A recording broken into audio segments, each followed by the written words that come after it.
9 signes que ton ex ne va pas revenir.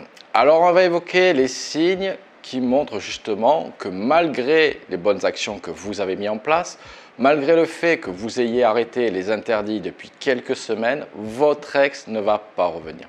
Et le premier signe qui me paraît évident, c'est que votre ex, moi avec votre ex, il y a une indifférence totale vous concernant.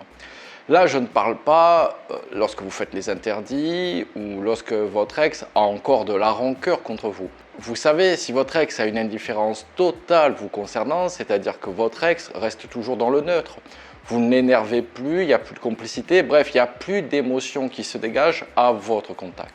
Ça veut dire que votre ex est passé à autre chose et que très certainement, vous ne parviendrez pas à récupérer votre ex. Le deuxième signe, c'est que votre ex a coupé tous les contacts avec votre famille, avec vos amis. Également, dans le même ordre, c'est la famille et les amis de votre ex ont coupé tout le contact avec vous. Il n'y a plus aucun lien avec votre ex. Et ça mentionne que votre ex veut passer à autre chose, que tout ce qui vous concerne de près ou de loin ne l'intéresse plus. Également, cela veut dire que votre ex a transmis le message qu'il ou elle ne souhaitait pas revenir et donc il ou elle préférait que ses amis, sa famille coupent le contact avec vous. Alors là, je ne parle pas d'un contact dans le cadre, par exemple, si vous avez des enfants, où là, il y a toujours un contact de politesse.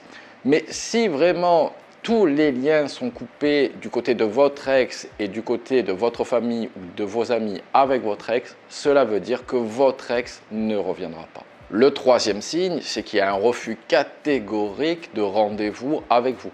Votre ex refuse catégoriquement tous vos rendez-vous ou votre ex ne veut même pas se trouver en votre présence. Là encore une fois, c'est que votre ex juge qu'il n'y a aucun intérêt à un rendez-vous avec vous. Là encore, je ne parle pas lorsque vous faites les interdits, lorsque vous forcez l'interaction avec votre ex.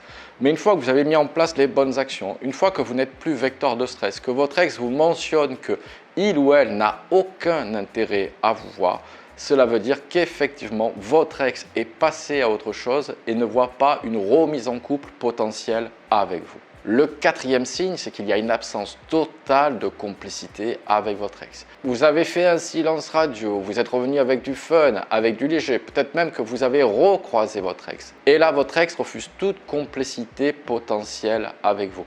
Votre ex met des barrières claires pour ne pas vous laisser de faux espoirs.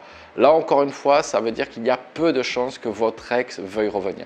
Parce que si votre ex se met des barrières, c'est-à-dire refuse toute complicité avec vous, lorsque vous faites une petite blague, lorsque vous êtes drôle, que votre ex, à condition bien sûr que ce soit drôle, mais si votre ex refuse toute complicité potentielle avec vous, c'est qu'effectivement votre ex a tourné la page et veut avancer de son côté. Le cinquième signe, c'est que votre ex vous a mis clairement dans la friend zone. Votre ex vous appelle juste dans le cadre d'un soutien émotionnel, c'est-à-dire qu'il ou elle va vous raconter ses déboires amoureux. Ou pire encore, c'est que votre ex vous contacte que quand il ou elle a besoin de vous. Et là, ça va être pour des demandes de service. Bref, vous sentez que clairement, vous êtes dans la friend zone avec votre ex. Et là, cela veut dire qu'il n'y a plus de désir, qu'il n'y a plus d'attraction, que votre ex ne voit plus comme un partenaire potentiel, mais seulement dans le cadre d'une amicalité. Et là, encore une fois, cela veut dire que votre ex ne souhaite pas revenir avec vous. Le sixième signe, c'est le changement de ce que j'appelle moi le vase clos. C'est un changement de vie, déménagement, changement professionnel, mais aussi potentiellement changement de lieu de sortie. Bref, votre ex est pleinement dans une nouvelle vie dont vous ne faites plus partie. Généralement, quand il y a un changement de vase clos, il y a un élargissement ou un changement des opportunités. Donc, dans ce cadre-là, effectivement, c'est que votre ex ne veut pas revenir. Et en plus, bien souvent, ce changement de vase clos se fait avant la séparation. Donc, si vous sentez que votre ex a changé complètement de vie, c'est qu'effectivement, votre ex ne souhaite pas revenir dans une relation avec vous. Parce que vous êtes associé à son ancienne vie. Le septième signe, c'est que votre ex est en couple et semble heureux. Effectivement, alors là, je ne parle pas des 3 premiers mois ou des 3 à 6 mois potentiellement qui sont la phase de lune de miel. Mais si votre ex, ça fait un moment vous la sentez ou que vous le sentez heureux dans sa vie, que votre ex affiche son bonheur entre guillemets sur les réseaux sociaux, que votre ex a présenté son couple à sa famille, à ses amis, bref, vous sentez que votre ex est pleinement heureux dans sa nouvelle relation, là encore, cela veut dire que votre ex ne veut pas revenir, mais au contraire, poursuivre dans cette nouvelle relation. Bien souvent, vous avez l'illusion des relations tampons. Bien sûr que ça peut exister, mais parfois, toutes les relations qui suivent une séparation ne sont pas une relation tampon. Donc là, je ne dis pas que votre ex surjoue le bonheur, mais vous sentez qu'objectivement, effectivement, votre ex est heureux dans sa nouvelle relation. Et là, vous devez cesser justement votre reconquête amoureuse parce que votre ex ne souhaite pas revenir, mais au contraire, profiter de sa nouvelle relation. Le 8e signe, c'est lorsque vous avez toujours des comportements needy, lorsque vous êtes toujours en demande, lorsque vous êtes toujours vecteur de stress, lorsque vous faites toujours les interdits. Là, effectivement, dans ce cadre-là, il sera impossible de récupérer votre ex.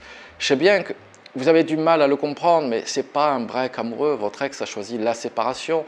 Et donc, dès que vous misez sur le sentiment, dès que vous misez sur le couple, tout cela ne fonctionne pas. Il faut vraiment incarner un changement d'état d'esprit, mais également un changement dans sa vie en se refixant des objectifs. Et tant que vous sentez que vous êtes toujours en phase d'obsession amoureuse, vous ne pourrez pas faire revenir votre ex. Et le 9e signe, je l'ai un petit peu évoqué, mais là c'est l'élargissement du vase clos.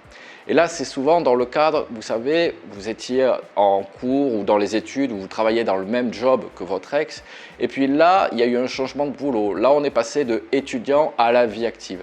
Et dans ce cadre-là, bien souvent, il y a une séparation, car encore une fois, dans l'élargissement du vase clos, il y a un élargissement des champs des possibles.